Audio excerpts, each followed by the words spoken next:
میں کئی انقلابات اور جنگیں رونما ہوئی۔ یہ جنگیں آزادی اور استقلال کے لیے اور فوجی بالادستی کے لیے تھی۔ یہ صدی حوادث سے بھری تھی۔ 1979 میں ایک انقلاب برپا ہوا کہ جس کے رہبر اور ان کی کامیابی قابل دید اور تعجب خیز تھی۔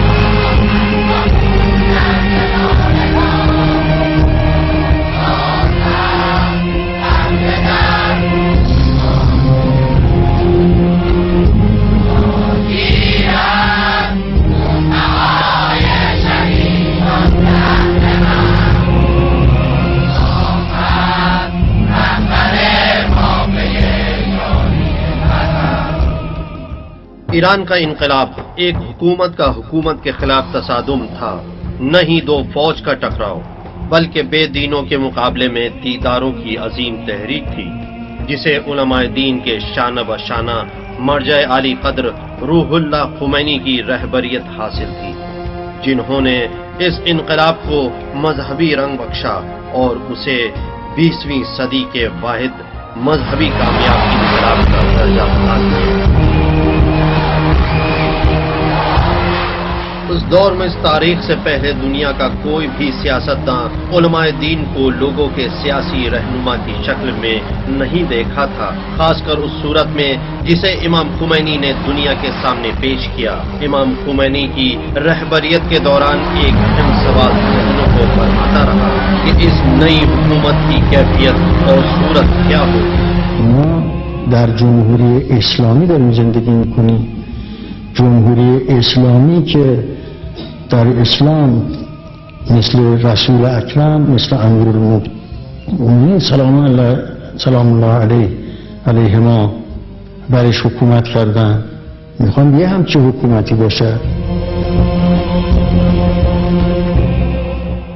شاہ ایران کے بھاگنے کے بعد ایران میں افراتفری مچ گئی، پولیس تھانے اور حکومتی ادارات بند ہو گئے تھے، حکومت کا نظام درہم برہم ہو گیا تھا، ملازموں نے تمام سرکاری کام چھوڑ دیے اور اس طرح ماحول مکمل پرآشوب ہو چکا تھا اور لوگوں کو ہونے والے واقعات کا بے صبری سے انتظار تھا۔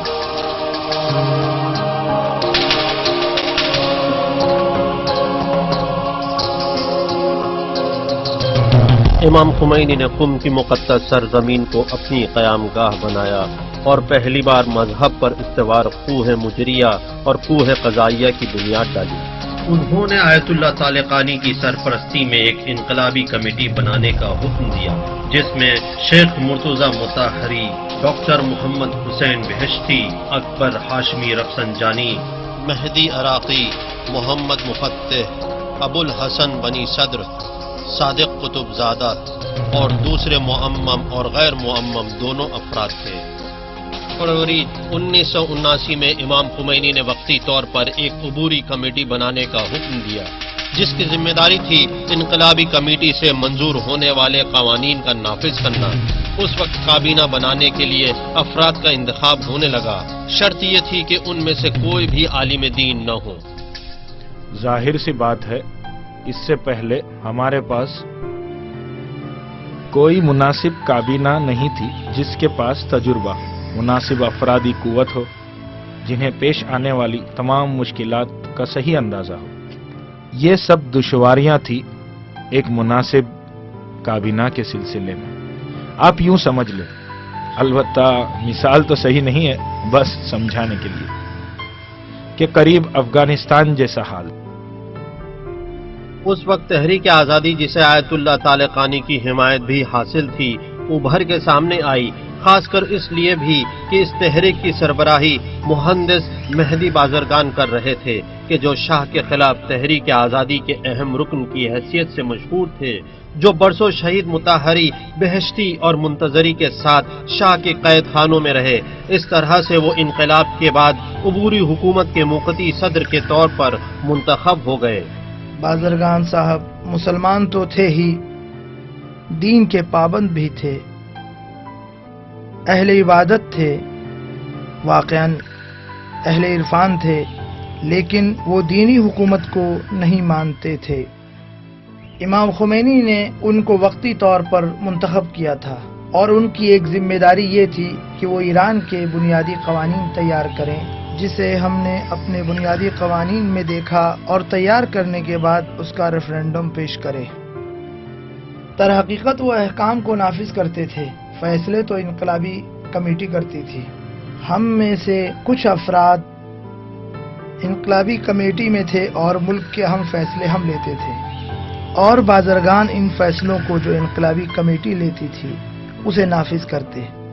ایک مسلمان کے عنوان سے ہم انہیں مانتے ہیں، لیکن حکومت کی نوعیت میں ہم ان سے اختلاف نظر رکھتے تھے۔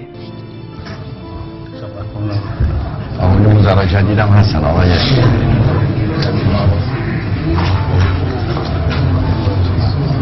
آقای اصفهانی وزیر کار، عرض کنم آقای رجایی که قبلا خدمتتون نرسیدن، آموزش پرورش، عرض کنم آقای دکتر حبیبی، آقای مهندس صحابی.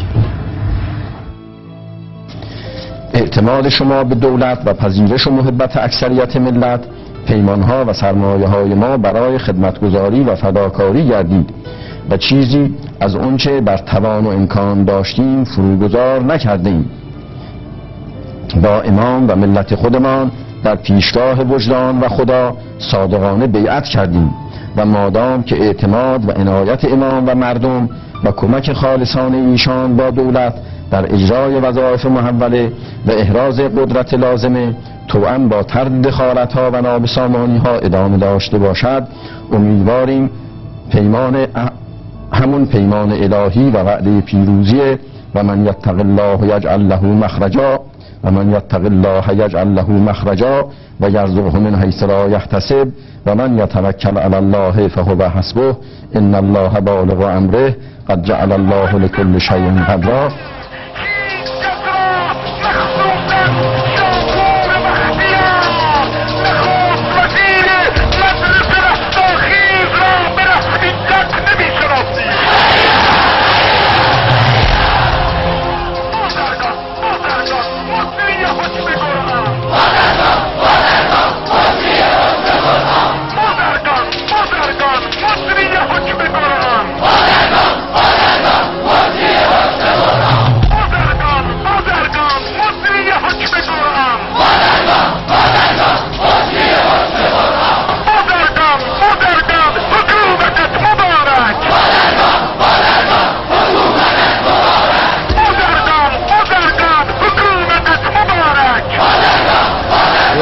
بات کو نہیں مانتے تھے کہ اسلام کی سیاسی طاقت معاشرے کو چلانے کی صلاحیت رکھتی ہے۔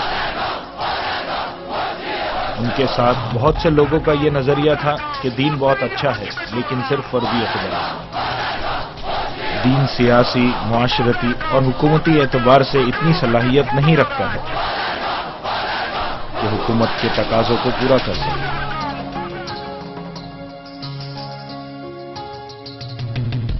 بازرگان کی عبوری حکومت اور تحریک آزادی اور ملی محاذ سے تعلق رکھنے والے جناب کریم سنجابی کے زیر سایہ تھے۔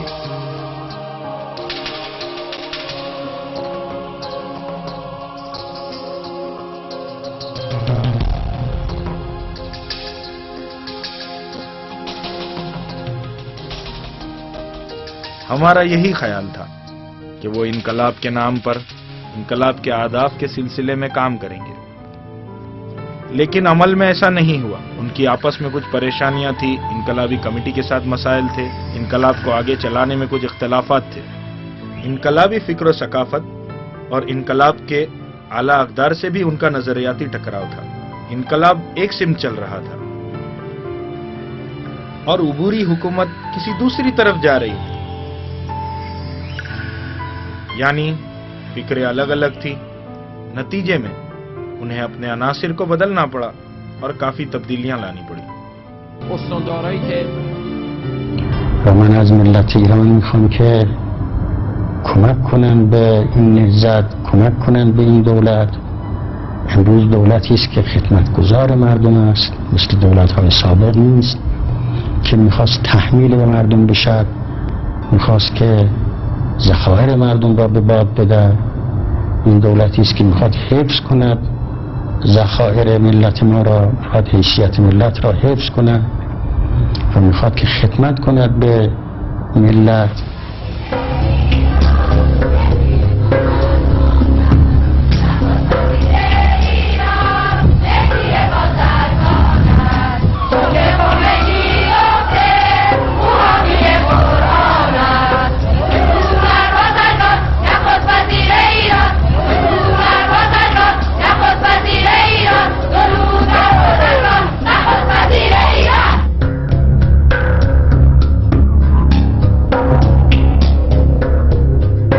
ایران میں موجود تمام تنظیمیں اور سیاسی پارٹیاں ایران میں آنے والی نئی حکومت کے لیے اپنے آپ کو حقدار قرار دے رہی تھیں۔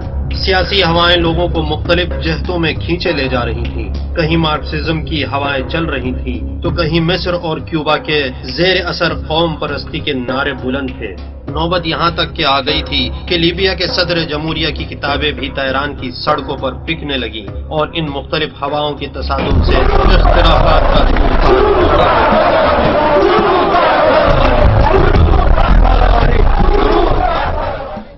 دیکھیے، یہ ہماری تحریک پہلے روز سے ہی سیاسی اور دینی تحریک تھی، حتیٰ کہ جو لوگ ہمارے ساتھ قید میں تھے، جیسے کمیونسٹ، منافقین یا لیبرالسٹ یا قوم پرست، ہمارا ان کے ساتھ شروع ہی سے دینی مسائل میں اختلاف تھا۔ وہ لوگ دینی حکومت کو نہیں مانتے تھے، لیکن ہماری تحریک ایک دینی تحریک تھی، اور جو چیزیں لوگوں کو میدان میں لے کر آئی وہ امام خمینی کا پیغام تھا اور ان کی فکر تھی، اور قوم بھی یہی چاہتی تھی۔ جمہوریہ اسلامی در حقیقت امام خمینی کے ایران آنے کے پہلے ہی سے لوگوں کا نعرہ تھا، استقلال، آزادی، جمہوریہ اسلامی۔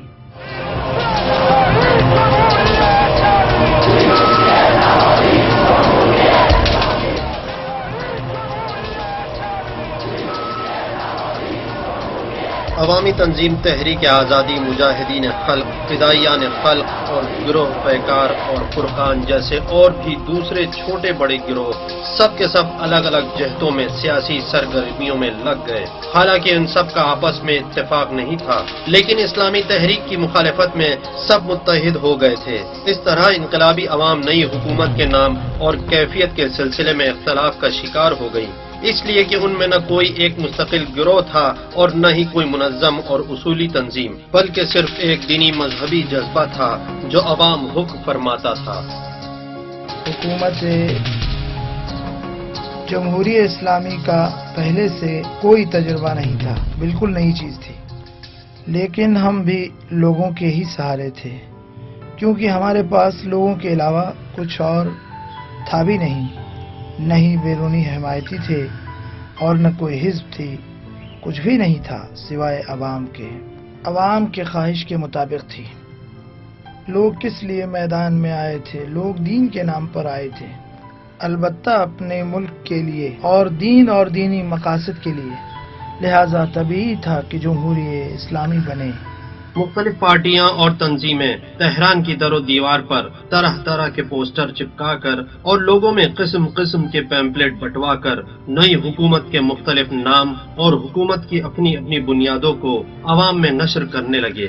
تحریک آزادی والوں نے جمہوریت ڈیموکریٹک نام رکھا تو کمیونسٹ پارٹی نے مزدوروں کی حکومت اور دوسروں نے حکومت مساوات کا نظریہ پیش کیا کہ جو کمیونسٹ اور توحیدی معاشرے کا مجموعہ تھی، جبکہ عام انقلابی عوام نے جمہوریہ اسلامی کو انتخاب کیا۔ اس زمانے میں اسلام طلب عوام کی مشہور شخصیت مرتضی مطہری اور بہشتی تھے، جو ٹیلی ویژن پر مختلف نشستوں اور کانفرنسوں میں اسلامی حکومت کی بنیادوں کو واضح کر رہے تھے۔ ممکنه در آینده وقتی که مردم در دولت جمهوری اسلامی یک سلسله آزادی ها و دموکراسی هایی که خواهند دید و خشنود خواهند شد، ممکنه پیش خودشون بعضی ها اینجور تفسیر بکنن که آزادی ها و دموکراسی هایی که وجود دارد نه به دلیل اسلامی بودن این جمهوری، به دلیل دموکراتیک بودن این جمهوری. ما میخوایم بگیم نه اینجور نیست، چون که صد آمد 90 هم پیش ماست. جمهوری اسلامی که گفتیم آزادی و حقوق فرد و دموکراسی هم در بحث هر حکومتی که بر اساس رأی آزاد مردم سر کار بیاد میتونه جمهوری اسلامی باشه؟ نه، این شرط لازم هست ولی شرط کافی نیست. یک شرط دومم داره و اون اینه وقتی مردم یک کشور اکثریتشون مسلمانن، این مسلمان ها اگر فردی یا گروهی رو با رأی آزاد برای زمامداری انتخاب کردن، خود به خود از این زمامدار میخواهند این حکومت، این نظام، این رژیم خودش رو در اداره مملکت نسبت به مقررات و تعالیم اسلامی ملتزم و متعهد بداند.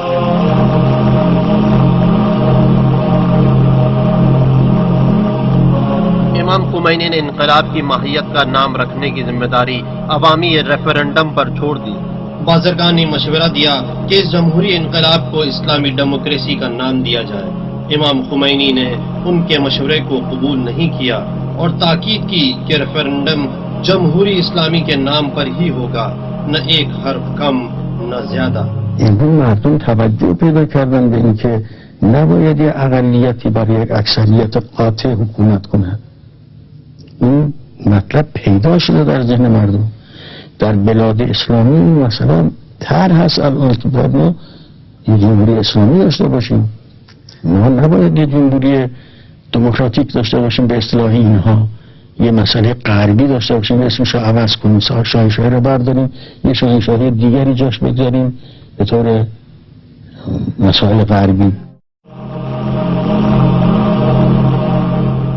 30 مارچ 1979 کو جو ریفرنڈم ہوا اس میں صرف ایک ہی سوال تھا، جمہوری اسلامی ہاں یا نہیں۔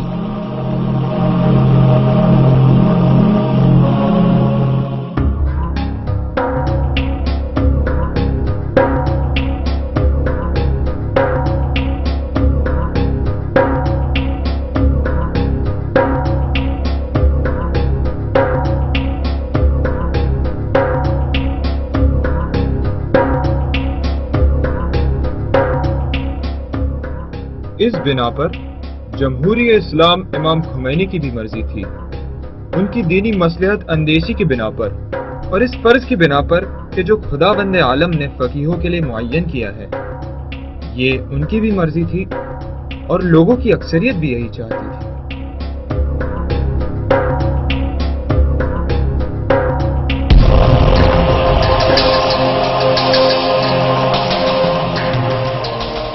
ریفرنڈم کمیٹی کے اعلیٰ عہدیدار نے اعلان کیا کہ ایران کی 98% سے زیادہ آبادی نے جمہوری اسلامی کو ووٹ دیا ہے۔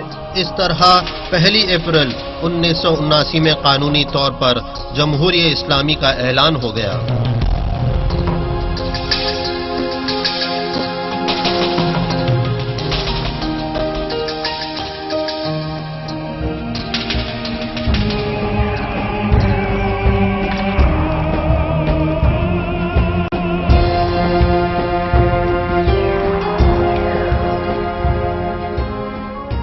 امام خمینی جمہوری اسلامی کی بنیادوں کے استحکام سے بھی غافل نہ رہے، چنانچہ ریفرنڈم کے بعد آپ نے عوام کی طرف سے منتخب نمائندوں کی ایک کمیٹی بنانے کا حکم دیا تاکہ اسلامی حکومت کے دستور العمل تیار کرنے کا اہم کام انجام دے۔ انہوں نے لوگوں سے چاہا کہ قانون اساسی بنانے کے سلسلے میں پورے ملک سے ایسے افراد کا انتخاب کرے جو اس میں ماہر ہو۔ ان لوگوں میں چند جید علماء تھے اور ان کے ساتھ ساتھ چند غیر معمم دانشور بھی شامل تھے۔ لوگوں نے ان ماہرین کا انتخاب کیا تھا۔ قانون اساسی بنانے کے لیے تہران میں ایک مخصوص جلسہ تشکیل دیا گیا۔ کیونکہ وہاں مختلف مکتب و فکر کے صاحب نظر افراد موجود تھے، لہذا دستور العمل بنانے میں کافی بحث و مباحثہ ہوئے اور آخر کار بڑی مشقتوں سے ایک دستور العمل تیار ہوا جسے سب نے قبول کیا۔ باید این قانون اساسی ما مطابق باشد در چارچوب شهر. اگر یکی از وکلا یا همه وکلا بخوان دست از این چارچوب خارج بشن اصلا وکیل نیستن برای اون. الان اگر چنانچه شما بخواید یا بعضی از شما بخوان که جمهوری اصلا نباشد، بحث را ببرن روی رژیم سلطنتی، شما حق دارید رسیدگی بکنید، شما حق رسیدگی ندارید، بلکه جمهوری اسلامی را شما حق رسیدگی کنید۔ اور ولایت فقیہ کے سلسلے میں بھی مجلس کے اعلیٰ عہدیداروں مہندس بازرگان اور ابو الحسن بنی صدر کے درمیان کافی شدید اختلاف پیش آیا۔ لیکن اس دفعہ صورتحال کچھ ایسی ہو گئی تھی کہ انہیں یہ محسوس ہوا کہ اب وہ عہدہ نہیں نبھا سکتے اور چاہا کہ استعفیٰ دے دیں۔ پشیمان ہوئے کیونکہ ولایت فقیہ کا مسئلہ جب مجلس خبرگان میں منظور ہو رہا تھا تو ان لوگوں نے یہ طے کیا کہ مجلس خبرگان کو ختم کر دیں اور اگر نہ کر سکیں تو خود استعفیٰ دے دیں۔ امام نے انہیں ڈانٹا اور نصیحت کی کہ استعفیٰ نہ دیں۔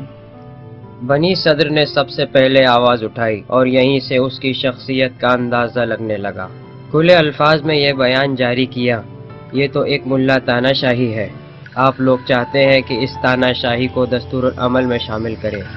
وہاں پر موجود برجستہ شخصیتوں نے یہ برداشت نہیں کیا اور پھر وہ بحث و تکرار کرنے لگا اور کہا کہ جس زمانے میں یہ سب عزیز ساتھی قید میں تھے، مصیبت میں تھے، زندان میں سختیاں برداشت کر رہے تھے، تم تو یہاں نہیں تھے، اب واپس آئے ہو اور شاہ کے سبھی افکار کو دوبارہ زندہ کر رہے ہو۔ همواره رهبران مذهبیمون رو مردم خودشون میپذیرفتن، یا با رأی مستقیم یا با انتخاب مستقیم یا با انتخاب غیر مستقیم، یا خودشون شناسایی داشتن که این فرد شایسته آن است که به عنوان عالم دینی و رهبر دینی روستا، رهبر دینی محل، رهبر دینی در مسجد محله، رهبر دینی در شهر یا رهبر دینی در کشور یا رهبر دینی در جامعه بزرگ اسلامی شایسته آن است که مورد قبول قرار بگیره و وقتی اکثریت مردم یک کسی رو به این عنوان قبول میکردن این میشد رهبر بزرگ، رهبر درجه اول، مرجع اعلی۔ دوسرا بڑا اختلاف جو وجود میں آیا وہ قصاص قانون کے سلسلے میں رونما ہوا جو کریم سنجانی اور مہدی بازرگان کی قیادت میں تھا۔ قانون قصاص کے مدعون ہونے پر شدید اعتراض کرتے ہوئے لوگوں میں پیمفلٹ بانٹے جس میں اس قانون کو انسانی حقوق کے منافی بتایا گیا اور لوگوں سے اس کے خلاف مظاہروں کی اپیل کی گئی۔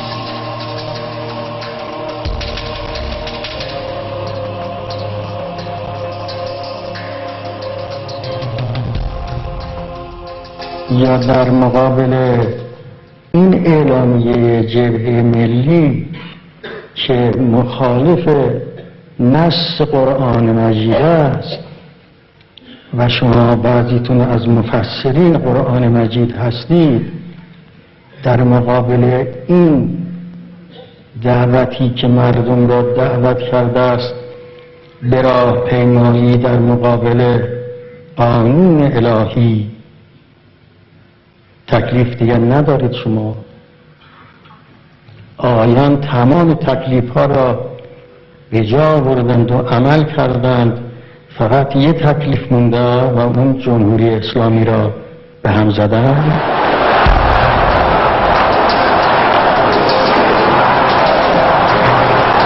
3 people were killed and 40 injured. In shooting these scenes, our cameraman was knifed in the leg and had to have 27 stitches.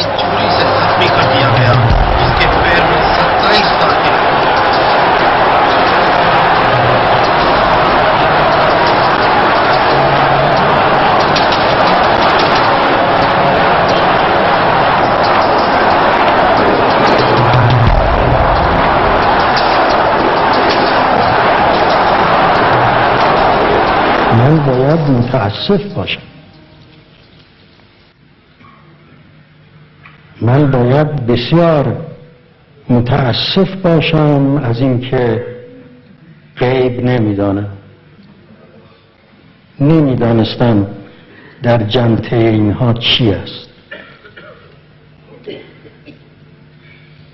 من بعضی از اینها را میپذیرفتم، بهشون هم محبت میکردم، لکن نمیدانستم که اینها بر ضد قرآن هم قیام میکنن و به طور صریح مردم را دعوت کردم به اینکه ای مسلمان ها بیایید و حکم قرآن را، حکم غیر انسانی قرآن را، ولا حول ولا قوة الا بالله،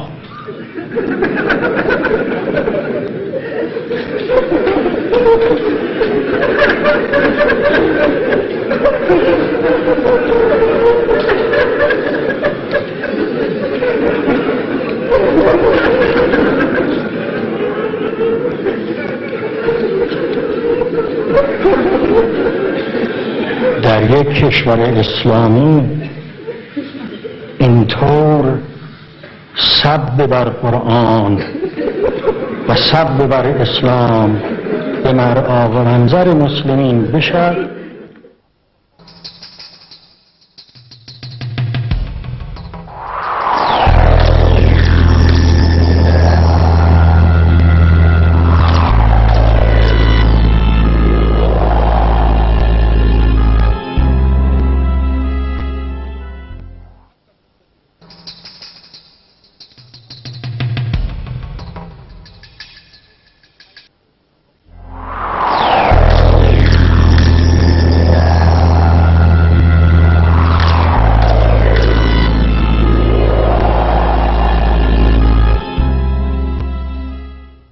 حالانکہ ریفرنڈم کا نتیجہ اسلام کے حامیوں کے حق میں ہوا، لیکن بائیں بازوں اور مغرب نواز لوگوں کی مخالفتوں کا سلسلہ نہ تھم سکا۔ اس بار انہوں نے فوج کو ختم کرنے کا شوشہ اٹھایا۔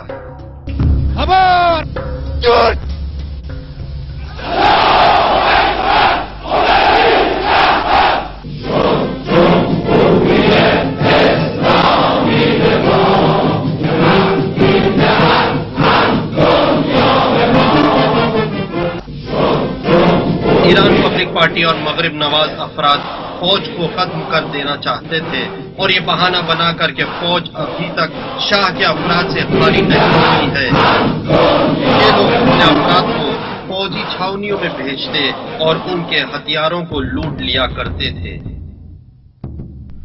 اور انہوں نے یونیورسٹی کی ہاسٹل اور یونیورسٹی کی کلاسوں کو اسلحوں سے بھر ڈالا تھا، اور بہت سے وہ اسلحے کے جو انقلاب کے دوران چھاونیوں سے ضبط ہوئے تھے، ان سب کو چھاونیوں میں پلٹانے کے بجائے وہ اسلحہ انہی ٹولیوں کے اختیار میں تھا اور استعمال ہوتا تھا انقلاب کی بنیادوں کے خلاف، انقلابی قیادت کے خلاف، انقلاب کے اقدار کے خلاف اور ان کے خلاف کہ جو امام کے پیروکار تھے۔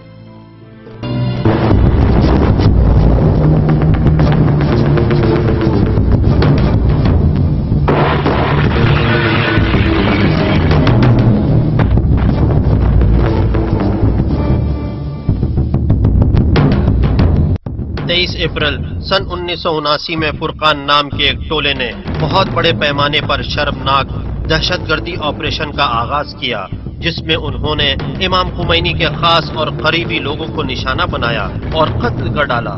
انہوں نے اسلام طلب بہت سی شخصیتوں کو نہایت سوچے سمجھے منصوبے کے تحت نشانہ بنا کر شہید کر دیا۔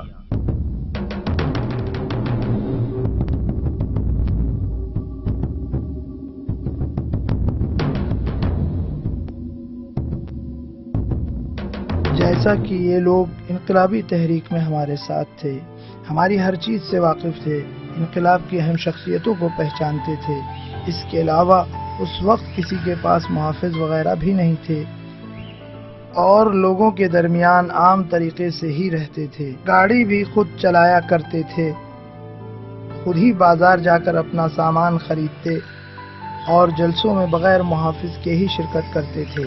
آسان تھا، کسی پر حملہ کرنا سخت نہیں تھا، امام جمعہ بھی بغیر محافظ کے لوگوں کے درمیان جاتے اور ان پر حملہ کرنا آسان تھا۔ اس بنا پر انہوں نے ایک منظم منصوبہ بنایا کہ ایرانی معاشرے کی اہم انقلابی شخصیتوں کا خاتمہ کر دیں۔ کردستان میں شہید قرنی پر حملہ کر کے منصوبے کا آغاز کیا، پھر شہید مطہری تیسرا نشانہ میں تھا اور پھر یہ سلسلہ جاری رہا یہاں تک کہ کئی شخصیتوں کو ہم نے کھو دیا۔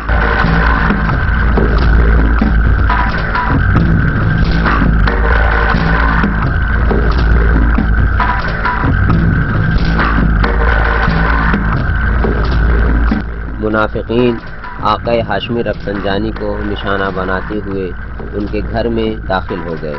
البتہ آقا رفسنجانی کی زوجہ نے نہایت ہی شجاعت سے کام لیتے ہوئے دلیرانہ انداز میں حملہ آور پر وار کیا جو اسلحہ لے کر آقا ہاشمی کو شہید کرنے آیا تھا۔ البتہ گولی ان کے شکم میں لگی اور وہ بے ہوش ہو گئے، اس طرح ان کی جان بچ گئی، الحمدللہ۔ حملہ آوروں نے خاص کر فوج کے اعلیٰ افسران اور شورائے انقلاب کی اہم شخصیتوں کو نشانہ بنانا شروع کر دیا۔ سب سے پہلا نشانہ فوج کے کمانڈر سردار قرنی تھے، لیکن اسلام طلب لوگوں کو سب سے بڑا نقصان آیت اللہ مطہری کی شہادت سے ہوا۔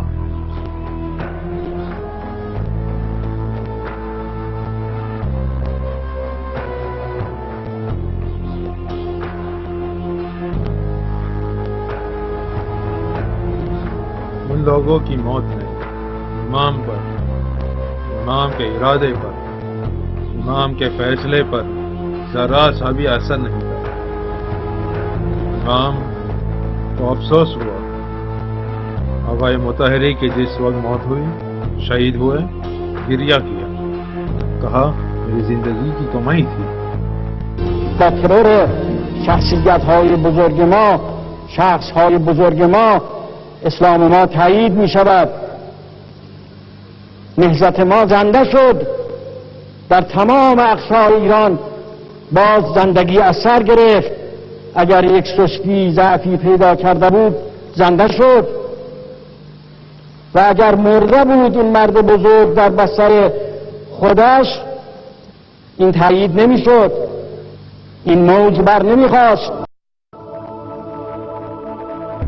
دہشت گردی کا سلسلہ جاری رہا۔ اس میں امام خمینی کے داماد آقا اشراقی، آیت اللہ قاضی طباطبائی، ڈاکٹر محمد مفتح، مہدی عراقی اور ان کے بیٹے حسام شہید ہو گئے، اور اس دوران بہت سے لوگ ان حملوں میں بچ بھی گئے اور وہ حملہ کامیاب نہیں ہو پایا۔ اب کیا بتاؤں، خداوند عالم کی یہی مرضی تھی کہ میں بچ جاؤں۔ اس دن اپنی عادت کے خلاف میں نے کتاب کو یوں نہیں کھولا اپنے چہرے کے سامنے کہ اگر میں نے کتاب کو اس طرح کھولا ہوتا میرا سر ہی اڑ گیا ہوتا۔ کتاب کو میں نے میز پر رکھا اور اس طرح سے کھولا، اچانک ایک دھماکہ ہوا اور میرا ہاتھ اڑ کے دیوار پر چپک گیا اور دیوار میں ایک سوراخ ہو گیا، اور اگر کتاب اس طرح سے کھولی ہوتی تو میرا سر اڑ جاتا اور گردن سے الگ ہو جاتا۔ میرے بدن کے دوسرے حصے جو متاثر ہوئے ہیں اسی دھماکے کا نتیجہ ہے۔ اردو کے سربراہ عبدالکریم قاسم نے تہران میں جاری اس اختلاف سے فائدہ اٹھاتے ہوئے کردستان کو ایران سے الگ کرنے کی تجویز اٹھائی۔ اسی زمانے میں خلق عرب نام سے بھی ایک تنظیم وجود میں آئی جو خوزستان کو الگ کرنے کی مانگ کرنے لگے۔ آذربائیجان سے ایک اور گروپ حزب مسلمان کے نام سے کھڑا ہوا اور وہ آذربائیجان کو الگ کرنے کی باتیں کرنے لگا، اور اس طرح بٹوارہ کا خیال بعض دوسری عقیدتوں میں بھی آ گیا، اور اسلامی جمہوریہ ایران اپنے ابتدائی ایام میں ہی بٹوارے کے بھنور میں پھنس گیا۔ There was a revolution, and all peoples of Iran and Kurdish people too, we participated this revolution. It is not a revolution of one person or one group. It is a revolution of all people. So it's very logical and normal that we wait something from the revolution. And what we wait is not too much. We want democracy, democratic freedoms for all Iran, and autonomy for the Iranian Kurdistan. و اینها عمال خارجی هستن، یا عمال آمریکا هستن یا عمال جاهای دیگه هستن. اگر ما الان دیگه انقلابی رفتار کنیم نمیتونن بگن که شما آزادی ندادید. ما آزادی دادیم، سوء استفاده شد و آزادی نخواهیم داد. آزادی به اون معنا که اینها بخوان خرابکاری بکنن، این آزادی نخواهد داده شد.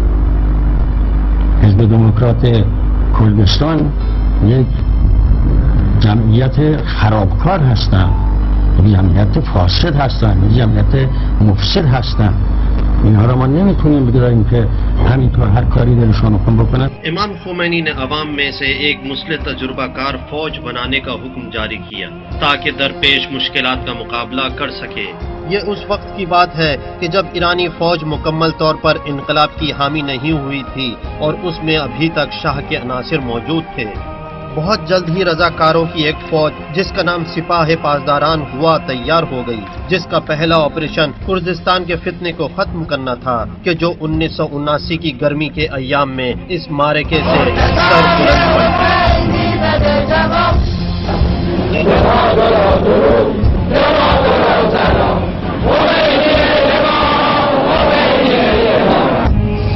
بلند در هر صورت ما منتظر این هستیم که این خرابکاری ها به دست این خرابکارها و به دست این اجانب که اینها را آلت قرار دادن برای مقاصد خودشون و اینها با این اسماء مختلف مثل حزب دموکرات، دموکرات کذا و اینطور الفاظ بی‌معنا، ما باید از دولت و از وزیر کشور هم گلایه کنیم که در اون روزی که اینها 300 نفر را اونطور که گفتم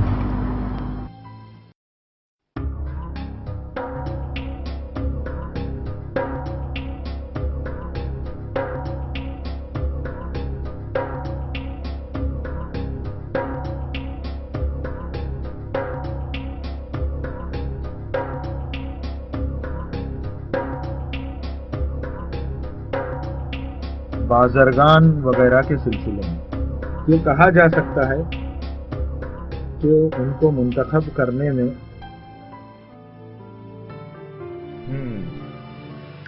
شاید پہلے کوئی خاص توجہ نہیں دی گئی، یعنی ہم لوگ جو کل بھی انقلابی تھے، سیاسی تھے اور آج بھی ہے، جب غور کرتے ہیں تو معلوم ہوتا ہے کہ بازرگان کا انتخاب ٹھیک نہیں تھا۔ البتہ اس وقت مصلحت یہی تھی کیونکہ امریکہ جس طرح سے ہمارے اندرونی مسائل، انقلابیوں کو اس بات کا خوف تھا کہ کہیں ایسا نہ ہو کہ اس داخلی اختلافات سے امریکہ غلط فائدہ اٹھائے، اور 1953 کی طرح اس تاریخ کو کہ جب مصدق کی حکومت کو ختم کر کے شاہ کو دوبارہ اختیار دیا گیا تھا پھر سے دہرایا جائے۔ امریکی سازشوں کا چرچا زبانوں پر گردش کر رہا تھا کہ معاشرے کی نگاہوں سے بچ کر انقلاب کے خلاف امریکہ نواز بغاوت پنپ رہی ہے، اور یہ بھی شائع ہوا کہ الجزائر میں بازرگان کی امریکی مشاور امینت برجنسکی سے ملاقات اس بغاوت کی ایک کڑی ہے۔ ما نخواهیم گذاشت که محمد رضا برگرده، اینها میخوان برش گردانن. بیدار باشید ای مردم، بیدار باشید. نقشه دارن میکشن، ستاد درست کرده که در اون جایی که هستش، روابط دارن درست میکنن، میخوان دوباره ما را برگردانن به اون عهدی که همه چیزمون اختناق در اختناق باشد و همه هستی ما به کام امریکا برد. ما نخواهیم گذاشت، تا جان داریم نخواهیم گذاشت.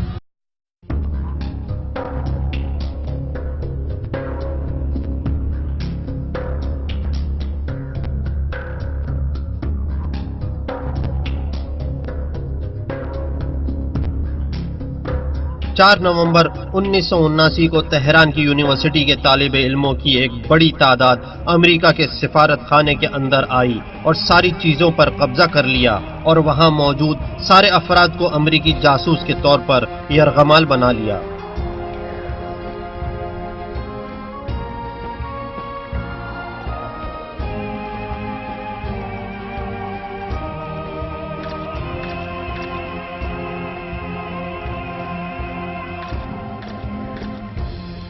یہاں تک کہ ہم لوگوں کو جو انقلابی کمیٹی کے ذمہ دار رکن تھے اس بات کی خبر نہیں تھی کہ سفارت خانے پر قبضہ ہونے والا ہے۔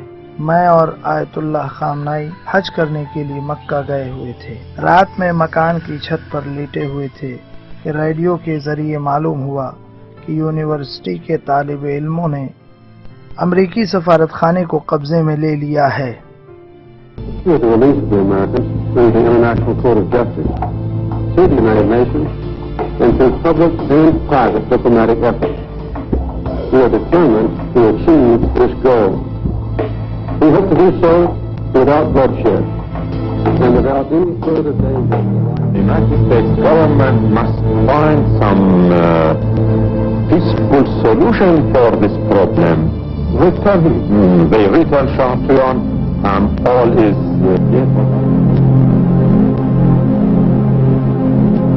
عبوری حکومت کے رئیس مہدی بازرگان اور وزیر خارجہ ابراہیم یزدی چاہتے تھے کہ امریکی یرغمالیوں کو آزاد کر دیا جائے اور اپنا استعفیٰ پیش کیا، لیکن امام امریکی یرغمالیوں کو چھوڑنے کے بجائے ان لوگوں کے استعفے کو قبول کر لیا اور شورائے انقلاب کو حکم دیا کہ حکومت کو چلائے۔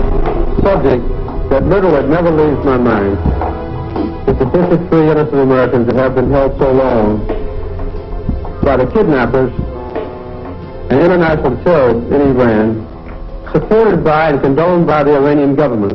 عمده ارزش این عملها این است که از ذهن توده های ضعیف مردم در سرتاسر دنیا، مستضعفین جهان در سرتاسر دنیا، حالا که منزوی هستیم جوانهای ما ایستادند و سفارت امریکا را گرفتند و 50 و چند نفر جاسوس ها را گرفتند و نگه داشتند. البته انسانی هم با اونها رفتار کردند اونطوری که به من دائما رسیده این است، خیلی خوب با اینا رفتار کردند و اخلاق اسلامی هم همینه۔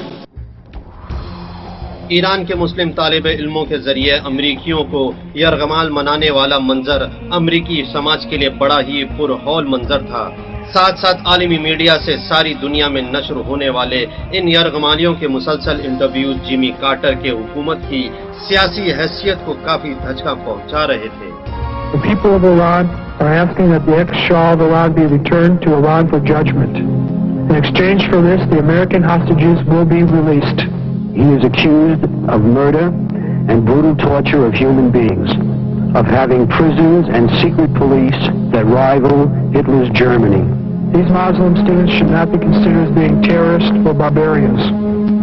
If they were, they would have killed all the American diplomats and burned the American embassy compound when their demands were not met. امام خمینی نے حکم دیا کہ صرف سیاہ فام یرغمالی اور وہ عورتیں جو جاسوسی میں سرگرم نہیں تھیں آزاد کر دی جائے، اور امام خمینی کے فرزند احمد آقا امام خمینی کے حکم کے مطابق ان یرغمالیوں کو ہوائی اڈے تک چھوڑنے آئے۔ امام خمینی کے اس برتاؤ نے جیمی کارٹر کی حکومت کے لیے پریشانیاں کھڑی کر دیں۔ امریکی میڈیا نے امام خمینی پر کالوں اور گوروں میں امتیازی برتاؤ کا الزام لگایا۔ امریکہ کے سیاہ نام معاشرے میں امام خمینی کی مقبولیت بڑھتی چلی جا رہی تھی۔ لغور اخیراً شنیدید که رئیس جمهور امریکا گفته است که کشور ایران یا رژیم ایران وحشی هستند. اگر مقصود از وحشی این است که رام نیستند در مقابل اون چیزایی که شما میخواهید، راوی شیوه نیستند، اینجا شما اسمش وحشی میذارید بگذارید.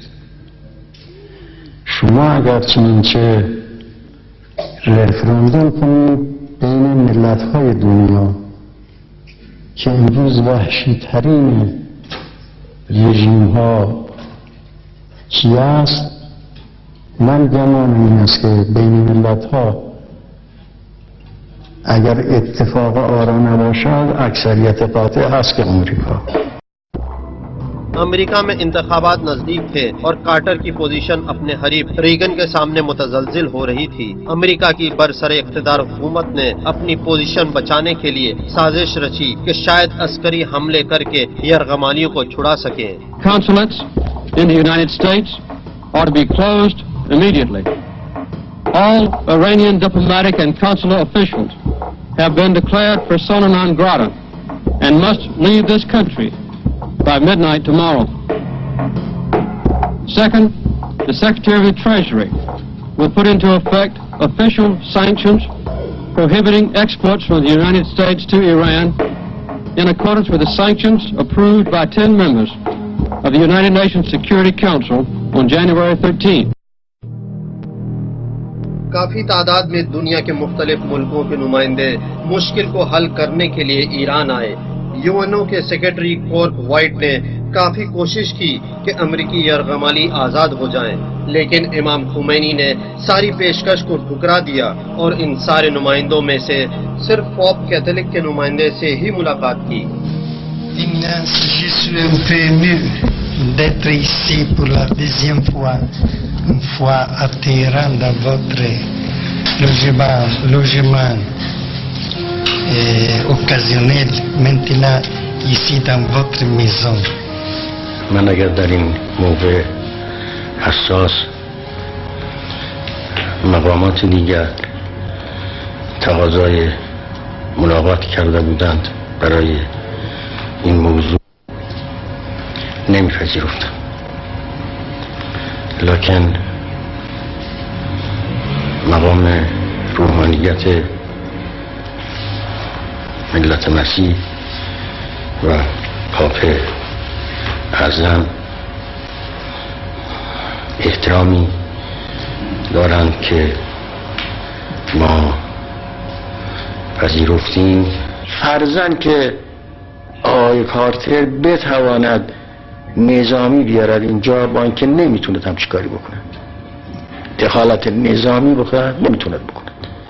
فرض میکنیم که خیر تفاهم کنند این ابرقدرت ها که به ایران نظامی بفرستند. ما 35 میلیون جمعیت داریم که اینها بسیار زیادشون آرزوی شهادت میکنن.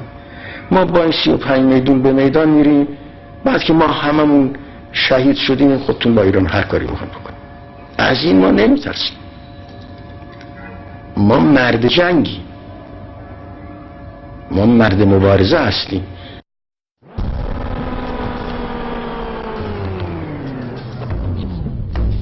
25 اپریل سن 1980 کو امریکہ کی فضائی فوج کا ایک ٹولہ C-130 کے 6 جہازوں کے ساتھ ایران کی فضائی سرحدوں کو توڑتا ہوا ایران کی سرزمین میں در آیا۔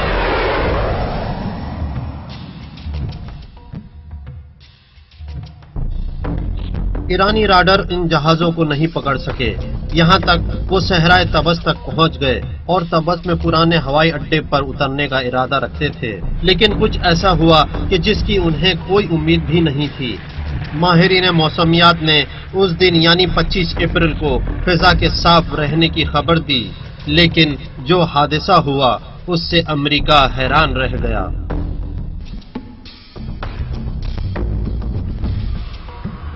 ایک شدید طوفان اٹھا جس نے 1 گھنٹے تک پورے صحرا کا احاطہ کر لیا۔ اس کی وجہ سے 2 ہوائی جہاز آپس میں ٹکرا گئے، اور جب طوفان تھما تو بچے کچے امریکیوں نے 2 جلے ہوئے جہاز کے ٹکڑوں اور امریکی فوجیوں کی بھنی ہوئی لاشوں کو چھوڑ کر فرار کو قرار میں ترجیح دی۔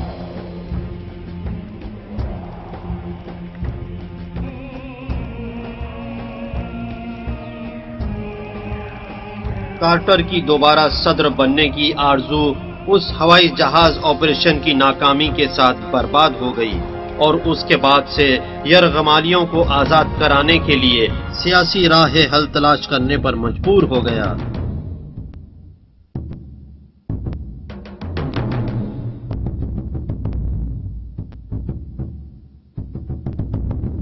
تل ابیب نے بھی اپنے طور پر وزیر اعظم اور وزیر خارجہ مناظم بیگن اور اسحاق شامیر کے ذریعے اس امریکی آپریشن کی شکست پر تعزیت پیش کی، لیکن انور سادات عربی دنیا کا تنہا صدر تھا کہ جو اس ہوائی شکست سے مایوس نہیں ہوا، اور امریکیوں کو دعوت دی کہ دوبارہ کوشش کریں اور ان لوگوں کو اگلے آپریشن کے لیے مصر کی زمین پر اترنے کی اجازت دے دی۔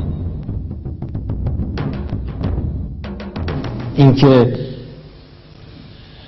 دولت مصر دعوت میکند اعراب را به اینکه مجتمع بشید بر خلاف ایران را مقصود باشد.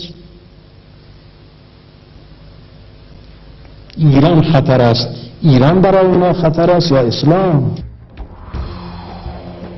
ایرانی پارلیمنٹ نے یرغمالیوں کی آزادی کے لیے 4 شرطیں رکھیں۔ پہلی، ایران کے تمام ضبط شدہ اموال و املاک کو لوٹانا۔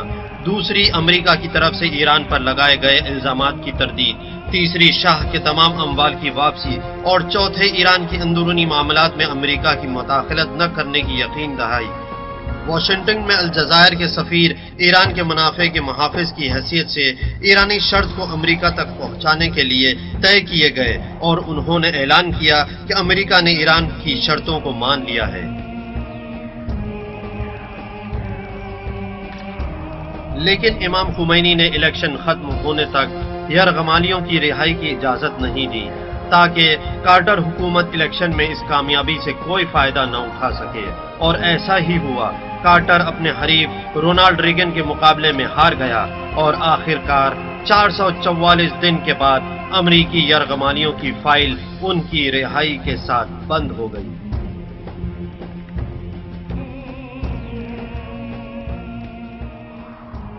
The planes bearing our prisoners left Iranian airspace and are now free.